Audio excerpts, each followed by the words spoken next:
Bismillahirrahmanirrahim. Assalamualaikum warahmatullahi wabarakatuh.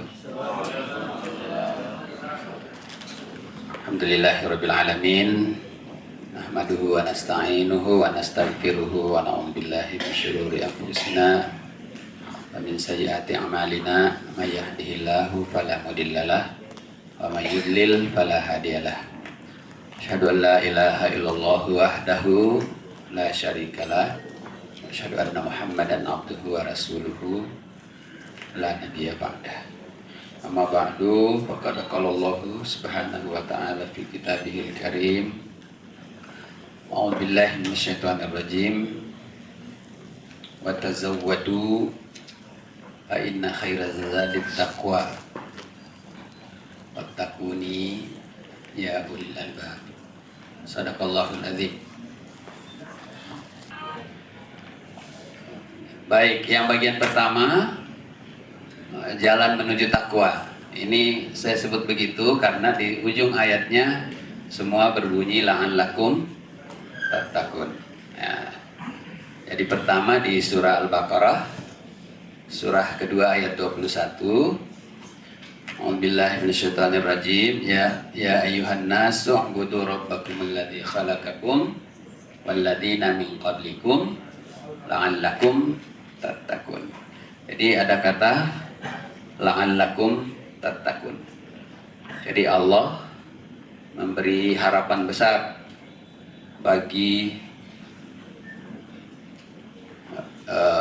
ketundukan manusia kepadanya melalui peribadatan, dengan itu menjadi jalan menuju ketakwaan.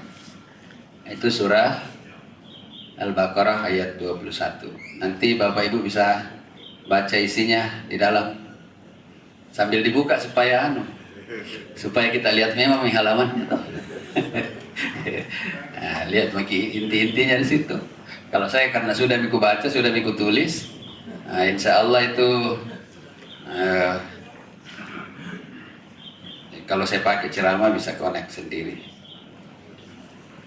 Kemudian di halaman 2, judul kecilnya memegang teguh ajaran kitab Allah yang disampaikan kepada Rasulnya. Asli nas ayat ini adalah bagaimana Musa alaihissalam berhadapan dengan kaumnya. Kemudian lalu Musa alaihissalam memberi penguatan kepada kaumnya untuk memegang teguh isi ajaran kitab. Nah, tetapi tentu tidak kita berkata bahwa karena ini ayat menceritakan tentang Nabi Musa berarti tidak berlaku ke kita. Saya kira justru Quran menceritakannya sebagai warisan untuk kita. Jadi saya kira ada kaidah yang diajarkan oleh K.R. Diaspara dulu, al-ibratu bi umumil lafzi la bi khususis sabab. Jadi ibrah yang lapasnya umum itu tidak hanya berlaku pada sebab-sebab khusus. Jadi dia berlaku umum. Karena itu walaupun ayat ini diturunkan sejak zaman Nabi Musa alaihissalam, berlaku juga bagi Rasulullah sampai kepada kita umatnya. Wa idh akhadna mitsaqakum wa rafa'na fawqakumut tur khudhu ma atainakum biquwwatin wadhkuru ma fihi la'allakum tattaqun. Jadi intinya ketika Nabi Musa mengambil perjanjian atas umatnya, lalu dia bilang khudzu ma atainakum biquwwatin, pegang teguh apa yang kami berikan kepadamu. Jadi Allah menyampaikan kepada Musa tentunya, dan Musa menyampaikan kepada umatnya. Ya. Wadhkuru ma fi, dan selalulah berzikir dengan apa yang ada di dalamnya. Kalau kita baca Al-Quran kan zikir itu sebetulnya muatannya adalah amal soleh ya. Jadi kalau mau dibaca begitu itu beramal soleh lah, ingatlah Allah selalu gitu ya. La'allakum tattaqun, agar kamu bertakwa. Nah ini yang kedua. Kemudian halaman 3 itu kita sebut di situ menegakkan hukum Allah Subhanahu wa taala. Tapi di sini isinya sebetulnya walakum bil qisasi haya ya ulil albab la'allakum tattaqun. Ini oleh Allah kita diantar untuk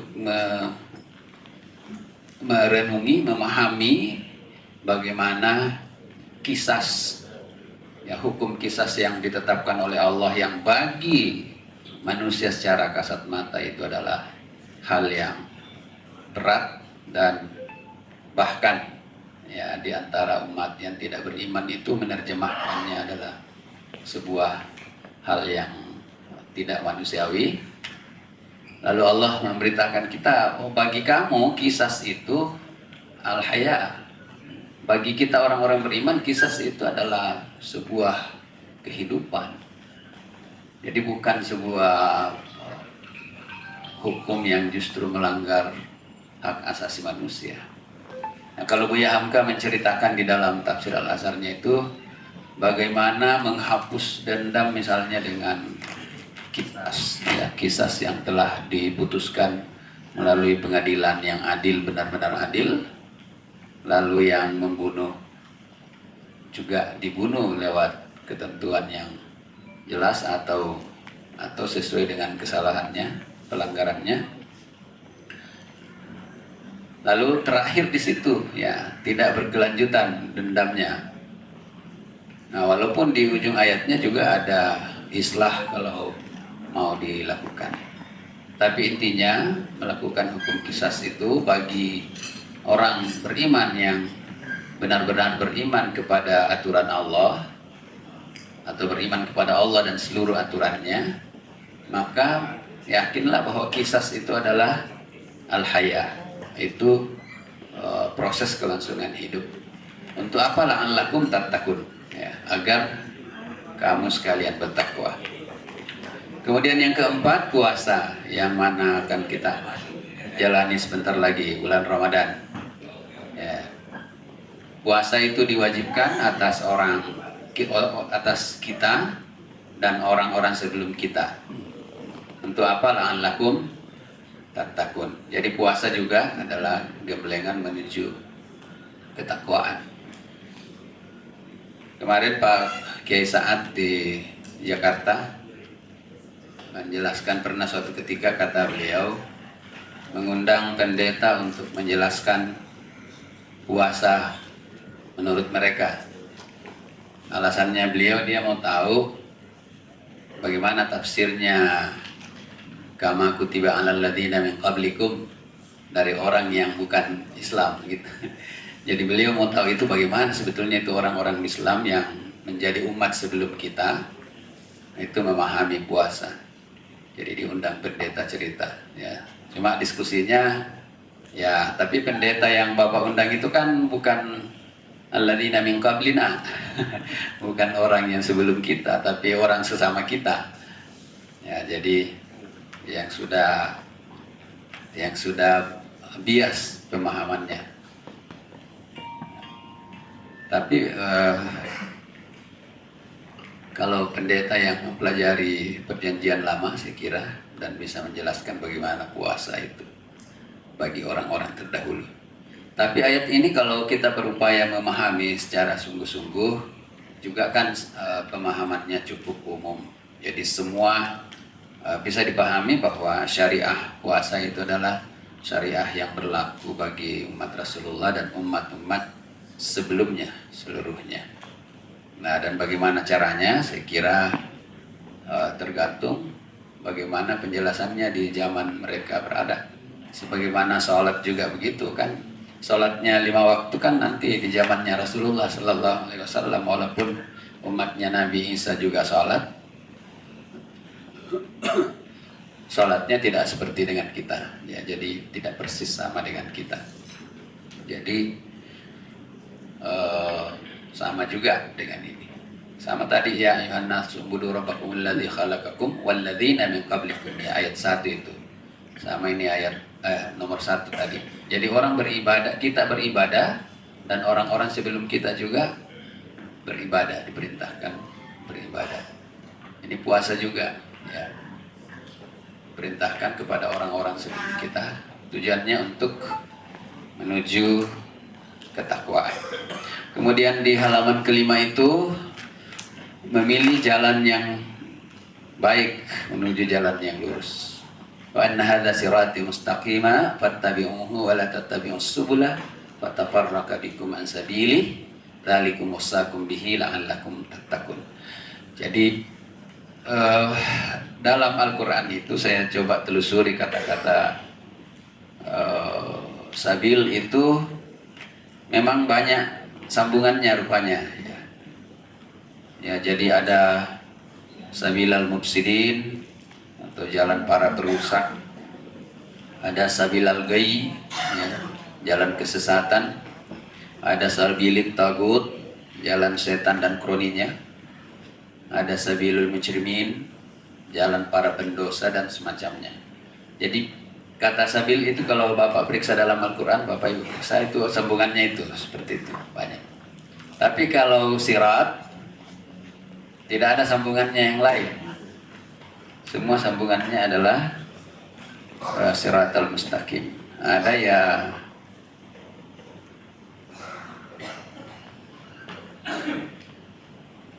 tidak ada kelihatannya kita temukan kalau Bapak baca dalam.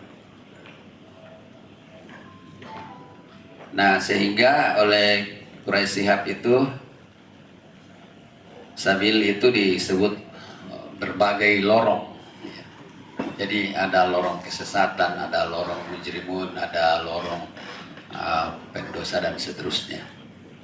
Nah, tapi ujung-ujung lorong ini kalau diarahkan sebetulnya bisa bertemu di Siratal Mustaqim. Kalau yang para pendusta, para pendosa, para mufsidin, sabilal ghayy itu ada jalan bypassnya, ya. Namanya taubat. Jadi jalan sabilal ghayy itu menuju jalan siratal mustaqim itu melalui jembatan taubat ya. Jadi taubatan nasuha. Kalau orang taubat itu lalu Allah menyiapkan diri untuk memberikan ampunan kepadanya. Kata ba'ala nafsi rahmah, Allah mewajibkan bagi dirinya memberikan rahmat bagi hamba-hambanya. Ini bagian pertama, jalan menuju takwa. Kemudian bagian yang kedua, sikap dan kebiasaan, sifat dan kebiasaan orang-orang takwa. Ini bisa diambil di Al-Baqarah ayat 2, ayat 3 dan ayat 4. Di situ di ayat 2-nya ada kata al-muttaqin, kemudian dijelaskan oleh ayat 3 alladzina yu'minuna bil ghaib wa yuqimunas shalah wa mimma razaqnahum yunfiqun. Jadi 3 ciri utama orang bertakwa di Al-Baqarah ayat 3 itu yakni beriman, kemudian sholat dan berinfak. Di Muhammadiyah kita ini berinfak ini agak masalah ya, setidaknya saya baca di Muswil kemarin ada orang mempersoalkan infak kepesertaan padahal mau tinggal 3 hari di sana. Artinya perlu memang kita memahami Quran. Quran bilang lan tanalul birra hatta tunfiku mimma tuhibbun. Tidak akan sampai kita kepada kebaikan. Lan, kata lan itu bagi yang kaji bahasa Arab itu terjemah harfiahnya tidak akan pernah. Ya. Lan tardo angkal Yahuda, orang Yahudi dan Nasrani itu tidak akan pernah. Jadi ini juga lan tanalul birra, kamu semua ini tidak akan pernah sampai kepada albir, kepada kebaikan, hatta sebelum memenuhi syaratnya apa? Tunfiku mimma tuhibbun. mau menginfakkan sebagian dari harta yang kita cintai. Jadi bukan sebagian dari harta yang kita tidak cintai, Pak. Jangan diinfakkan kalau tidak dicintai. Jadi pilih harta yang baik, harta yang kita masih suka, harta yang kita cintai, ambil sebagian dari itu. Kata mimma ya, mimma. Jadi hatta tunfiku mimma tuhibbun. Jadi kamu tidak akan sampai kepada kebaikan hingga kamu mau mengeluarkan sebahagian dari harta yang kamu sangat cintai. Jadi kalau harta yang kita tidak cintai pun tidak mau kita keluarkan, bagaimana mau sampai kepada? Ini kata lan ini Pak, keras ini sebetulnya. Lan tanalul bir. Kamu tidak akan pernah sampai kepada kebaikan. Kalau orang-orang Muhammadiyah sudah tidak mau berimpak, berarti punya andil membuat Muhammadiyah tidak sampai kepada kebaikan.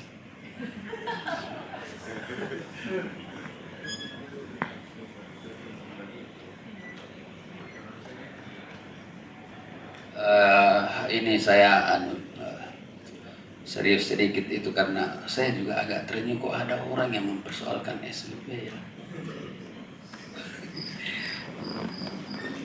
Yang kedua, beriman kepada kitab yang diturunkan kepada Rasulullah Sallallahu Alaihi Wasallam dan kitab yang diturunkan kepada Rasul sebelumnya.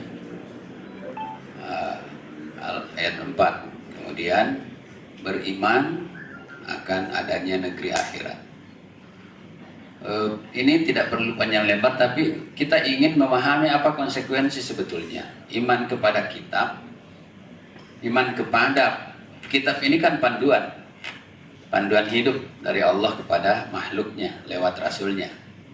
Jadi iman kepada kitab itu konsekuensinya adalah mau menjadikan panduan ini menjadi panduan hidup. Ya, panduan ini menjadi panduan hidup. Kalau tidak mau, nah ini juga tidak salah kalau kita jalannya tidak terarah. Kemudian konsekuensi kelanjutannya adalah bahwa kalau kita menjalani hidup ini menggunakan panduan hidup, maka kita akan selamat atau dapat mempertanggungjawabkan hidup kita di hari akhirat nanti yang kita yakini. Jadi ini kita sekarang di dunia, ini kan posisi kita di dunia. Disuruh yu'minuna bima unzila ilaik wa ma unzila min qablik sebagai panduan hidup. Untuk kita bisa meyakinkan bahwa hidup di akhirat kita itu dapat kita pertanggungjawabkan. Nah, ini konsekuensi. Karena balik yang saya hadapi, saya langsung ke konsekuensinya. Kalau Bapak ceramah di masyarakat, bisa dijelaskan itu. Apa itu yu'minuna bil ghaib, yuqimunas shalah, mimma razaqnahum yunfiqun. Apa itu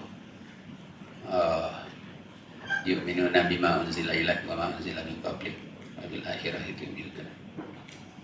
Kemudian yang keempat, ini tadi yang saya baca di sambungan ayat itu, lilladzina taqaw inda rabbihim jannatun tajri min tahtihal anhar khalidina fiha wa azwajun mutahharatu wa ridwanun minallah wallahu basirum bil ibad. Di situ ayat 15 menjelaskan bagaimana Allah memberikan balasan bagi orang-orang yang bertakwa di hari kemudian. Banyak yang berkipas-kipas. Ini kita sewa tidak dengan AC-nya.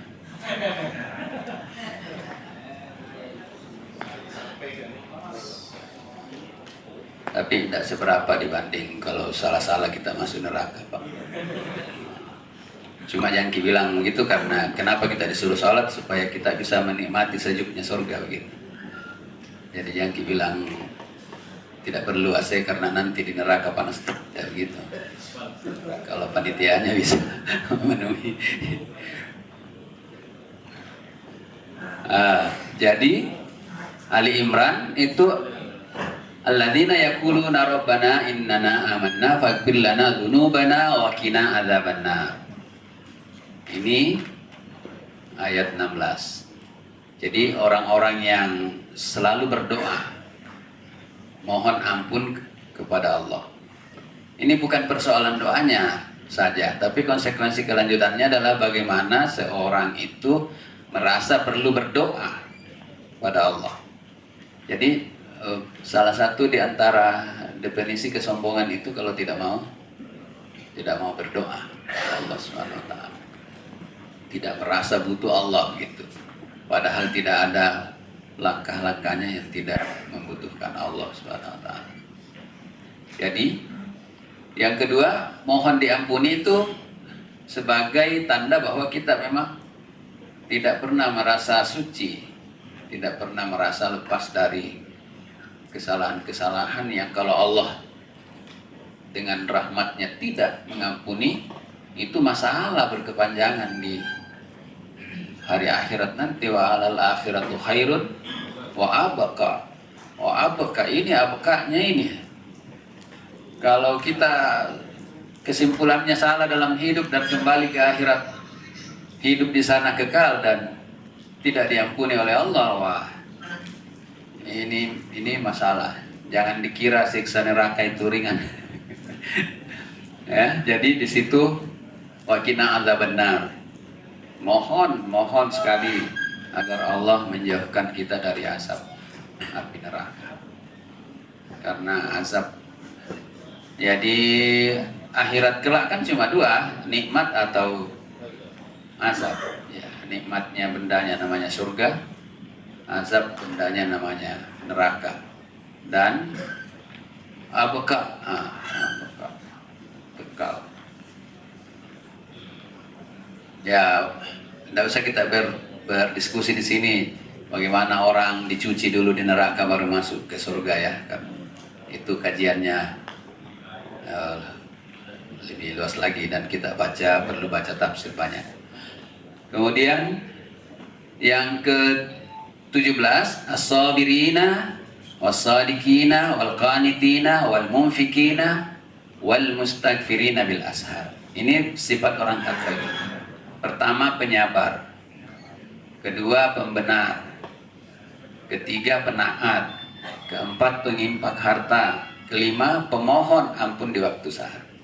Kenapa saya kasih awalan di situ? Kalau kita baca ayatnya itu menunjukkan sifat yang melekat. Jadi beda itu orang suka minum dengan peminum. Ya. Beda itu orang mabuk dengan pemabuk.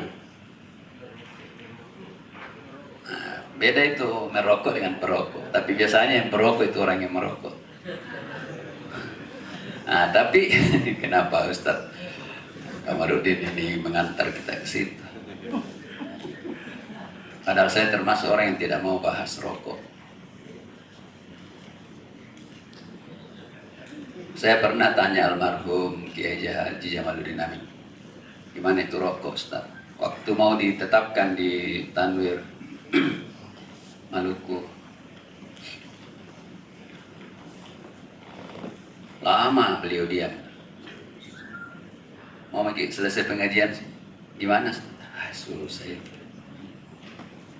Yang susah bagi beliau adalah karena semua gurunya perokok dan sudah meninggal. Itu persoalannya karena sudah meninggal. Kalau murid-muridnya yang belakangan mengharamkan rokok, bagaimana gurunya yang sudah meninggal yang tidak pernah mengharamkan rokok? Kata beliau, andai masih hidup kita debat, kata beliau, tapi karena sudah meninggal jadi beliau tidak mau bahas rokok. Apalagi gurunya beliau salah satu diantaranya Ustadz Majidi, kata beliau sendiri dulu kalau ditanya bagaimana hukumnya rokok, beliau jawab hukumnya enak. jadi baru meninggal nih, bagaimana caranya itu? Jadi yang saya tangkap di situ susah bagi beliau untuk melepaskan rasa hormatnya kepada gurunya, gitu, walaupun gurunya sudah meninggal. Beliau juga tidak mau bilang kenapakah Muhammadiyah mengharamkan, tidak begitu juga maksudnya. Karena kalau ulama-ulama Madinah kan setidaknya rokok itu makruh ya. makruh bahasa singkatnya adalah tercela, jadi akhirnya dibahas juga. Yang kelima, jadi kata pe di situ, penyabar itu orang yang benar-benar melekat pada dirinya kesabaran. Nah, kemudian pembenar, orang yang as-siddiq, selalu yang ada di cara berpikirnya, kemudian di hatinya, kemudian langkah-langkahnya itu selalu arahnya kepada hal yang benar. Itu namanya pembenar. Kemudian ada di situ penaat. Jadi sami'na wa ata'na terhadap ketentuan Allah gitu. Pengimpak harta ini tidak enak rasanya kalau ada hartanya dimakan sebelum diimpakkan.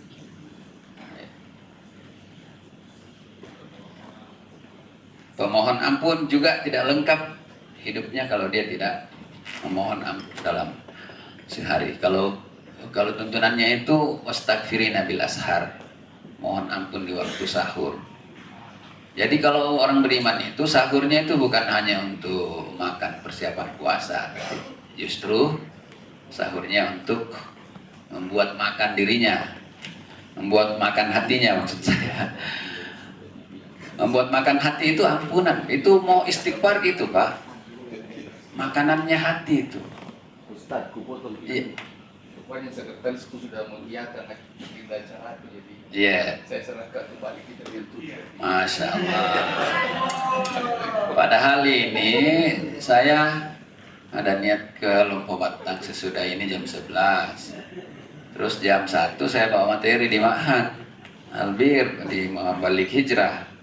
Mudah-mudahan bisa sih. Ini jam berapa ini sekarang?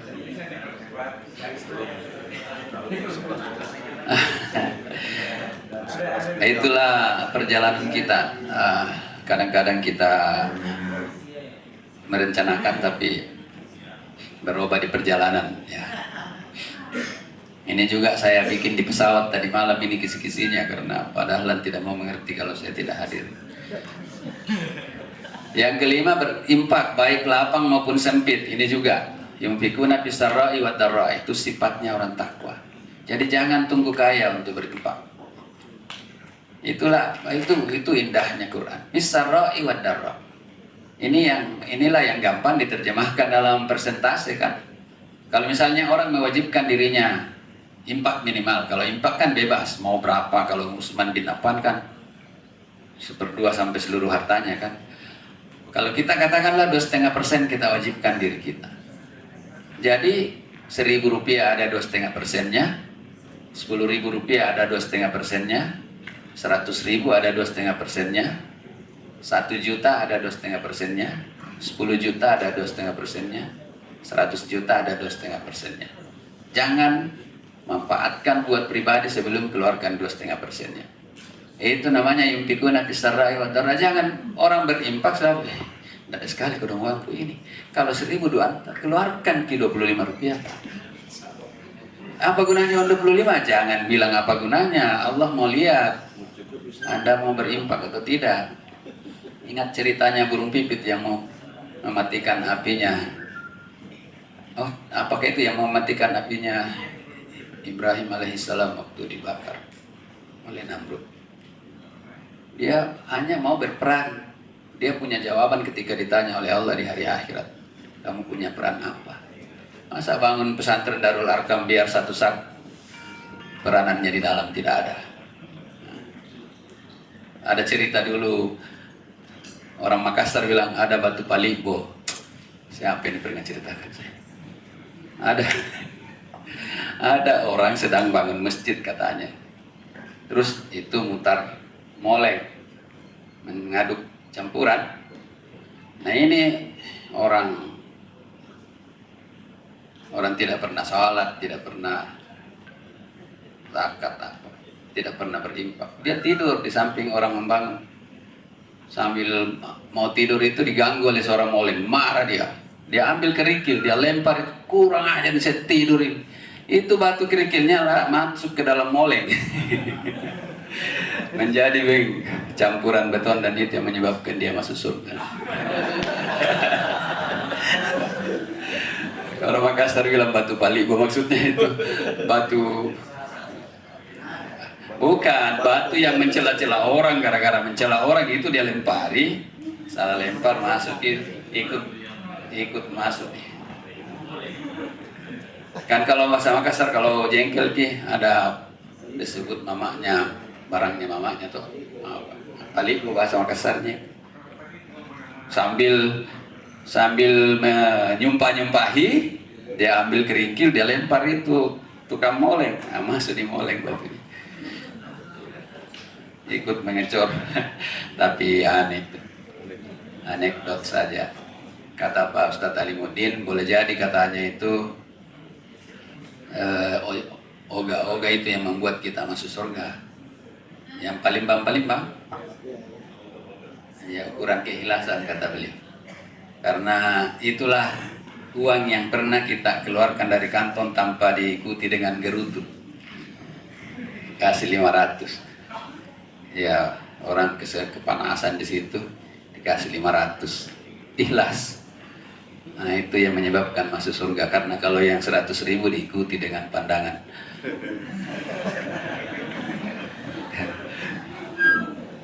Yumpikuna fisarrai wa darra. Berimpak baik dalam keadaan lapang pun dalam keadaan sempit. Kemudian wal kadhiminal gaib, menahan marah. Jadi kalau kita lihat ayat ini, semua manusia punya potensi marah rupanya. Ya, kita bukan dilarang marah, tapi disuruh menahan marah.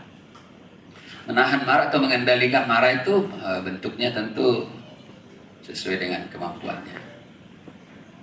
Ya, kalau gampangnya, yang action dari marah itu kan biasanya mulut dan tangan, itu paling dekat.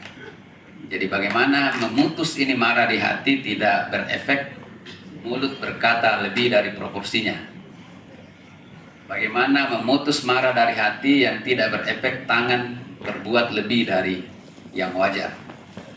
Tidak berefek kaki membawa kita kepada hal yang tidak wajar. Itu namanya kadhiminal ghaib, mengendalikan marah. Kalau saya pakai bahasa filosofis akademis sama teman-teman, jangan orang lain yang melakukan kesalahan, kita yang sakit. Nah, itu metode mengendalikan marah. Kita misalnya jadi pimpinan, staf sukanya salah terus. Dia yang salah, kita marah-marah. Kata dokter, marah satu kali itu membuat saraf putus ribuan. Masa orang salah kita yang putus sarafnya begitu? Jadi itu logika hidup yang keliru. Kalau saya memang dalam menjalankan amanah itu, saya tidak suka marah lebih dari proporsi. Saya tidak mau marahnya sampai memutuskan saraf. Itu yang saya sebut, ada di quote saya itu biasa saya, jangan orang bikin salah, kita yang sakit.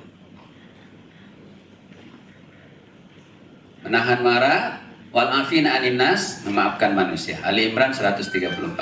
Yang keenam, segera memohon ampun bila terjatuh dalam dosa. Rupanya orang bertakwa juga itu oleh Allah disebut bisa jatuh juga. Walladzina idza fa'ilu fahisyah, orang-orang yang apabila berbuat fahisyah atau zalamu anfusahum, atau menganiaya dirinya, zakarullah, cepat mengingat Allah, bukan menikmati dosanya. Jadi bukan dia bilang kasih lewat dulu. Jangan dinikmati dulu. Tapi begitu sadar bahwa ini zakarullah. Kemudian fastaghfaru lidzunubihim. Diikuti dengan setelah mengingat, setelah ingat, itu dia ikuti dengan mohon ampun. Fastaghfirullah. Jadi idza fa'alu fahisha dzalamu zakarullah fastaghfaru lidzunubihim. Kemudian ini bagian yang kedua. Kemudian bagian yang ketiga, keutamaan bagi orang yang bertakwa. Ini runut kalau Bapak ini mau jadi cermakan 1 bulan ini. Diberikan karunia baginya berupa Furqan. Furqan itu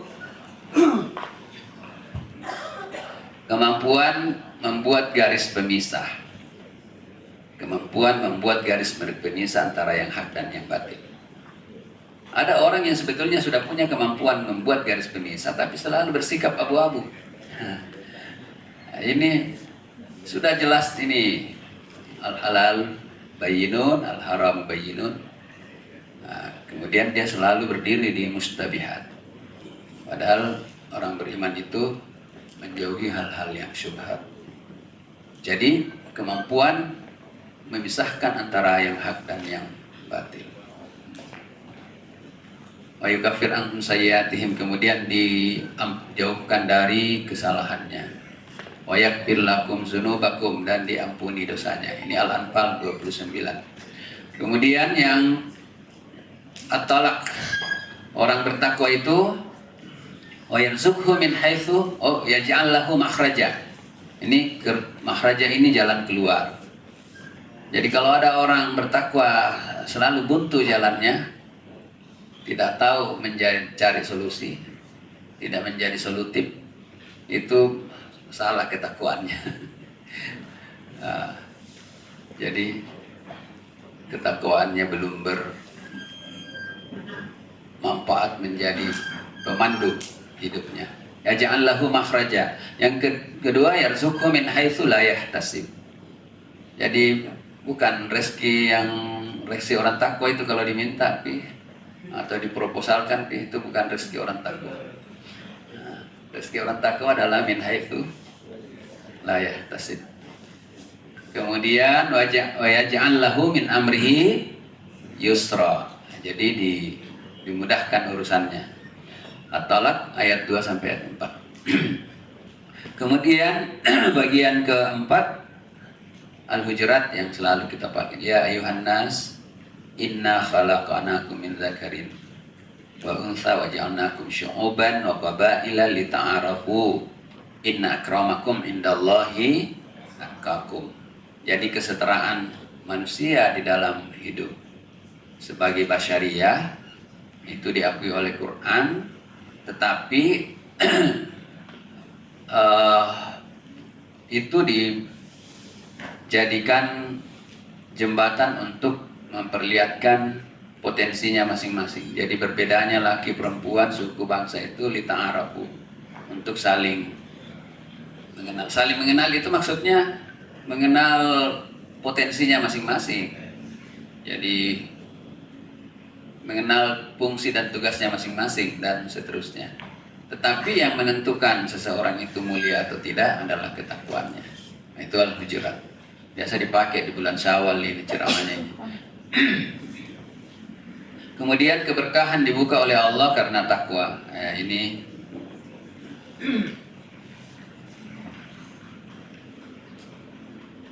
semua menjadi tema-tema ceramahnya kita biasanya ini. Jadi, lau anna ahlal qura amanu wattaqau la fatahna alaihim barakatim minas samai wal. Ini penting. Lau ini syarat, sebuah syarat. Andai kata Quran. Lau anna ahlal qura. Kita tarik saja ke dalam. Jika sekiranya orang-orang Muhammadiyah itu amanu wattaqau, beriman dan bertakwa. La fatahna. Ini la pendek, ini bukan la panjang ya. La fatahna itu maka akan kami bukakan, kata Allah. Jadi kata lau di depannya ini dijawab oleh syaratnya di belakang. Syaratnya di depan lau anna ahlal qura amanu wattaqau. Jika sekiranya orang-orang Muhammadiyah itu beriman dan bertakwa, la fatahna alaihim, maka akan kami bukakan bagi mereka, kata Allah. Jadi jawabannya kalau mereka tidak beriman dan bertakwa, maka tidak akan dibukakan bagi mereka. Barakat, berkah. Jadi barakat ini jamak. Barakatim minas samai wal ardh. Semua jenis berkah atau yang disebut berkah oleh Allah akan dibukakan bagi orang-orang yang beriman dan bertakwa, yang menuntun hidupnya di dalam keimanan dan ketakwaan. Kemudian yang keenam, azab Allah bagi kaum yang menolak ajakan takwa. Ini banyak sekali kisah-kisahnya. Kita cuma ambil ini beberapa ayat, tapi dalam Al-Quran itu banyak sekali kisah-kisah yang diberikan oleh Allah terhadap kaum nabi-nabi sebelum Rasulullah Sallallahu Alaihi Wasallam, yang dalam kisahnya itu disebut bahwa mereka tadinya adalah orang-orang yang baik di bawah bimbingan Nabi, kemudian mereka berubah menjadi manusia yang rusak. Lalu dengan itu datang lagi Rasul baru menyampaikan kepadanya ketakwaan, lalu mereka menolak. Diberikanlah azab.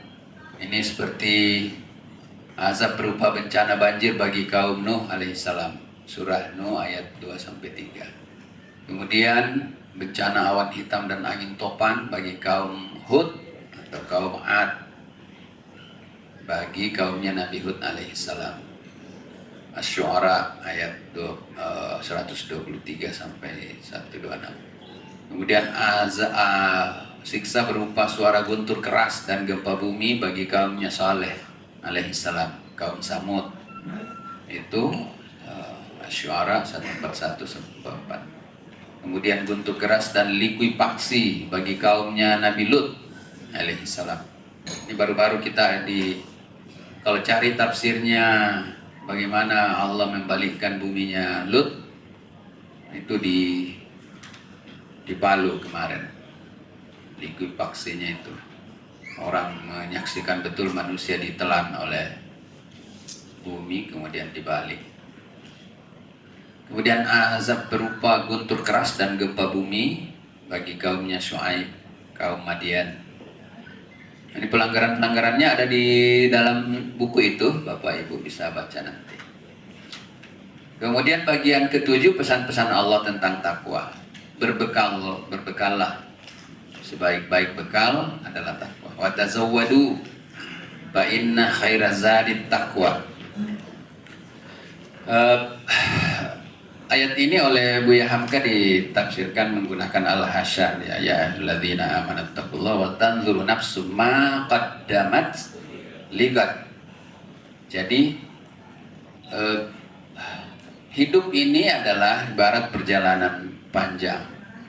Yang ciri perjalanan panjang itu adalah butuh bekal. Atau beliau mengandaikan adalah sebuah perantauan, karena kita dari sana atau dari Allah, kemudian berada di bumi ini, keturunannya Adam alaihissalam. Lalu kesudahan kita semua adalah kembali ke negeri akhirat. Nah, bumi ini adalah negeri perantauan atau negeri perjalanan panjang. Maka kita wajib menyiapkan bekal di sini. Nah, sejauh mana kita ingin sejahtera di hari akhirat, sejauh itu pula lah kita siapkan di negeri ini, ya. Karena itu kita disuruh menghisap diri kita, ya ayyuhalladzina amanu taqullaha wal tanzuru nafsum ma qaddamat ligadin. Apa yang nukaddim, apa yang telah dikedepankan ligad untuk hari Ahad, hari esoknya. Jadi apa hari ini kita berada di sini, apa yang sudah kita prioritaskan untuk hari tak esok. Begitu bahasa sederhananya. Jadi ya, apa yang sudah diimpakkan, apa yang sudah dilakukan, amal salehkan dan seterusnya. Nah, karena itu targetnya adalah seberapa sejahtera kita ingin di negeri akhirat. Wa batagi fima atakallahu daral akhirah. Carilah sejauh mana kita ingin hidup sejahtera di negeri akhirat. Jadi hidup kita di dunia ini mencari sejahtera akhirat. Itu totalitasnya sebetulnya.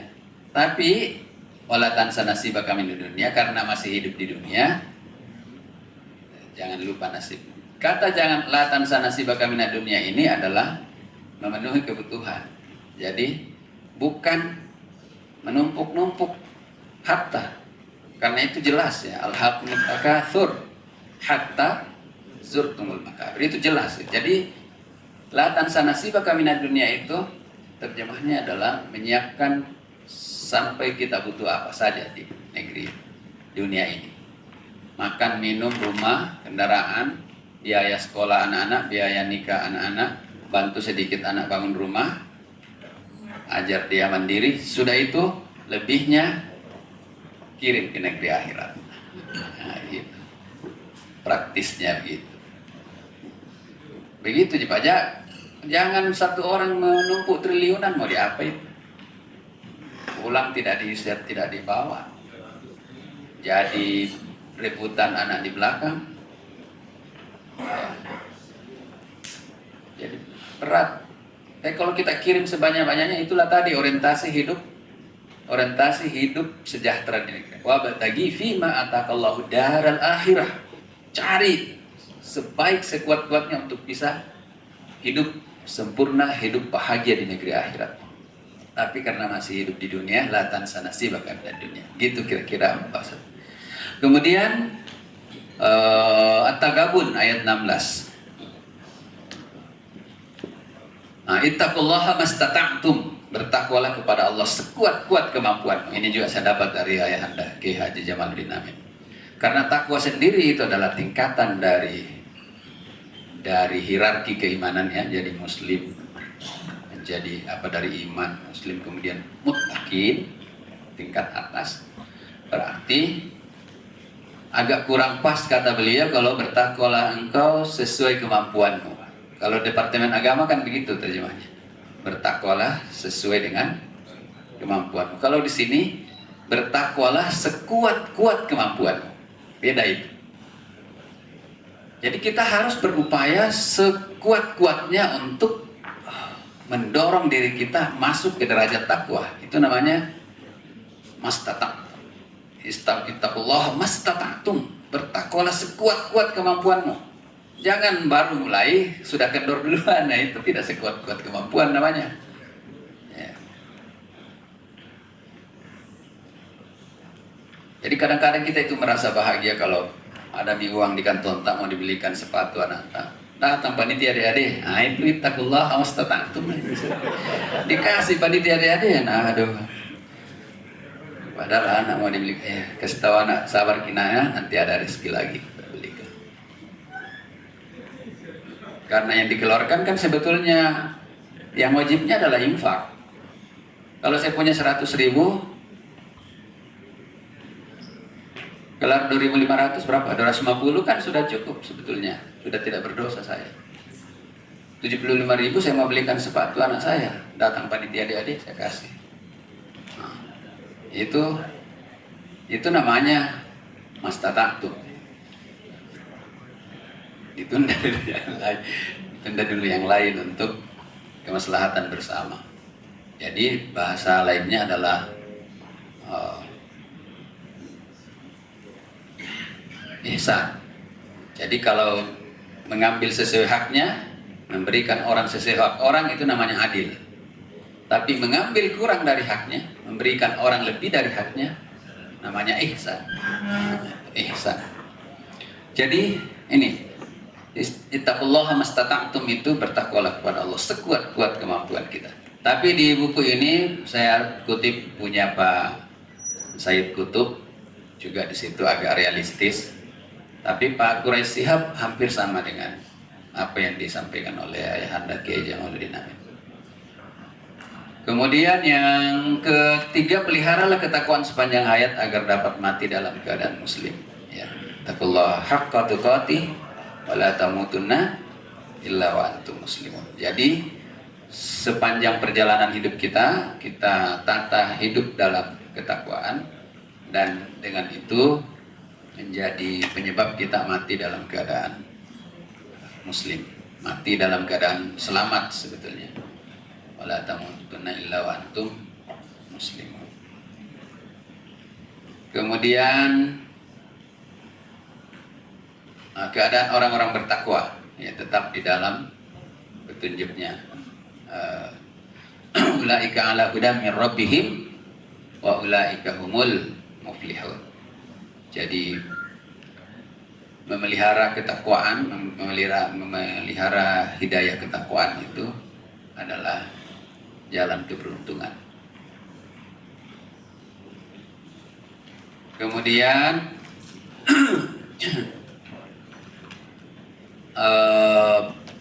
yang berikutnya, keadaan orang bertakwa itu Al-A'raf ayat 156. Situ juga Allah menetapkan rahmat bagi orang-orang yang senantiasa bertakwa. di sini ada 3 hal pokok yang terkait ini. Yang tengahnya itu adalah berzakat.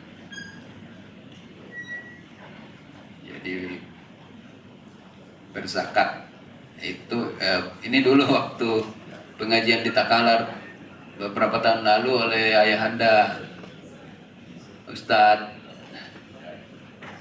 siapa Kiai Jalal Sanusi mengingatkan kepada kami agar blueprint ini terkait dengan poin yang kedua, yaitu menunaikan zakat ya. Jadi di halaman 25 itu menjelaskan tentang poin kedua ini. Kemudian yang ke-9, balasan orang-orang yang takwa. Yang pertama, ditutupi kesalahannya, dilipat gandakan pahalanya. Ini penting di hari kemudian nanti. Menurut kajiannya ini bahwa ternyata kita pulang itu membawa amal yang tidak sempurna. Di hari kemudian itu ada metodenya Allah menyempurnakan amalan-amalan kita. Antara lain itu taubatan nasuhah misalnya. Kemudian jadi yukafir ankum sayyi'atikum wa yaghfir lakum dzunubakum dan seterusnya. Wa yu'zim lahu ajra.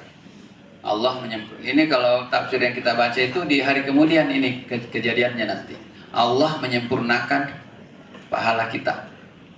Nah, itu nanti gunanya syafaat. Jadi di apa itu penyempurnaan pahala dengan tobat yang tobat nasuha misalnya. Itu akan menyempurnakan pahala dan cahaya kita di negeri akhirat. Jadi Rabbana atmim lana nurana waghfir lana innaka ala kulli syai'in qadir. Mengapa masih mohon ampun di negeri akhirat? Mengapa masih mohon diberi cahaya di negeri akhirat?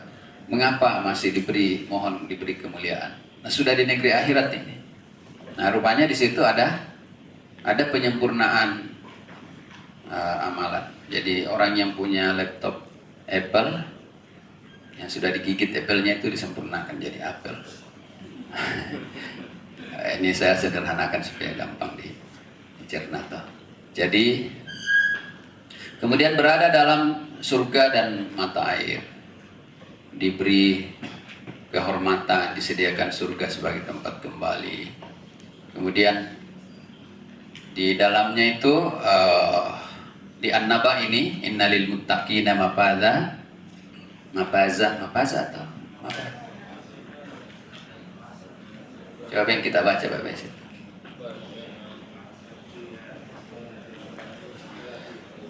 Jadi orang-orang bertakwa itu di dalam kemenangan.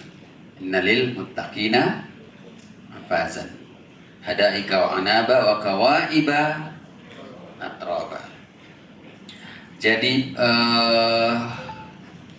salah satu nikmat di surga nanti itu adalah kita diberi, maaf ini karena ada gadis di sini, masih ada ya?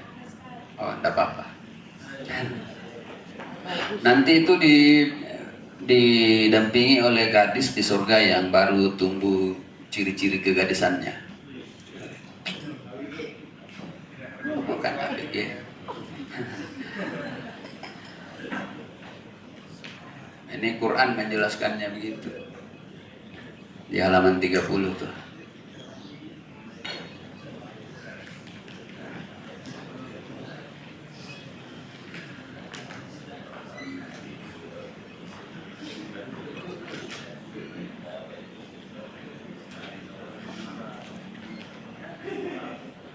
Wa qawaiba atsraba wa ka'san dihaka. Nah, jadi di kawaib itu adalah, kalau saya buka kamus, artinya tanda-tanda keperempuanan.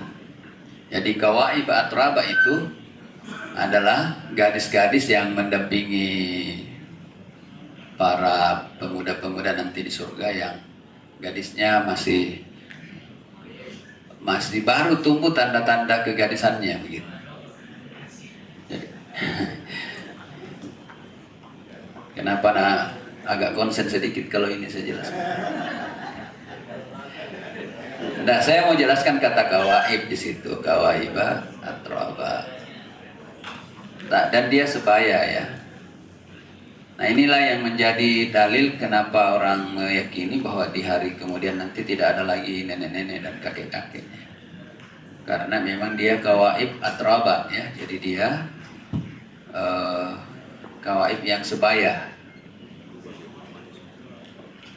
Ya kalau dilihat ayat ini kembali jadi remaja, kan bukan berubah karena kita kan pindah ke negeri lain itu tidak seperti ini pindahnya ya. Yang kelihatan itu jasadnya yang sudah mati, sudah tua dalam usia 90 tahun ya. Tapi pindah ke negeri akhirat itu sudah lain lagi. Boleh jadi disebut lahir kembali kan, boleh jadi. Kalau lahir kembali, tapi lahirnya langsung remaja dan tidak tumbuh dan tidak tua lagi. Saya tidak tahu, tapi baca lagi nanti itu An-Naba ayat 31 sampai 36 beserta tafsir-tafsirnya. Ini yang ke-30 saya kira. Nah, saya pikir demikian Bapak Ibu, ini isi dari buku yang ada di tangan Bapak-Bapak dan Ibu-Ibu, nanti bisa dikembangkan lebih jauh dan kami rencana membuat buku ini menjadi risalah takwa. Risalah takwa itu saya inventarisasi lagi ayat yang terkait itu untuk menjelaskannya, kemudian hadis-hadis yang cuma itu butuh waktu lama karena semua hadis yang saya pakai itu saya minta Ustadz Abbas untuk tahris dulu. Ini mengapa harus begitu? Saya pernah mengutip satu hadis di tafsir Ibnu Katsir. Bayangkan nih kalau Ibnu Katsir menulis tafsir. Nah dia hadis di dalamnya pernah saya minta Ustadz Abbas tahris, ternyata hadisnya dhaif. Nah itu sudah tafsir Ibnu Katsir itu, tafsir terdahulu. Jadi memang kita sangat hati-hati di dalam nulis referensi yang bersumber Quran dan Sunnah. Cuma ini saya berhenti insinyur kalau ini saya kerjakan karena tapi memang buku-buku insinyur saya hampir saya tutup sekarang karena tidak ada yang baca juga. Nah, saya lebih baik buku-buku seperti ini dipakai orang ceramah kalau tiba-tiba tidak ada bahannya. Kalau yang sudah ustaz dari kita kan tidak perlu lagi baca buku ini. Jadi kalau ada yang kritik ini buku tidak bermanhaj kitab kuning, itu karena yang bersangkutan sudah punya kapasitas yang lebih tinggi dari buku ini. Bagi bapak-bapak yang masih sama dengan ini ya dipakai saja, insya Allah tidak menyesatkan gitu karena semua bersumber dari Quran dan Sunnah. Terima kasih, nasrun minallah wa fathun qarib wa basyiril mu'minin. Assalamualaikum warahmatullahi wabarakatuh. Waalaikumsalam.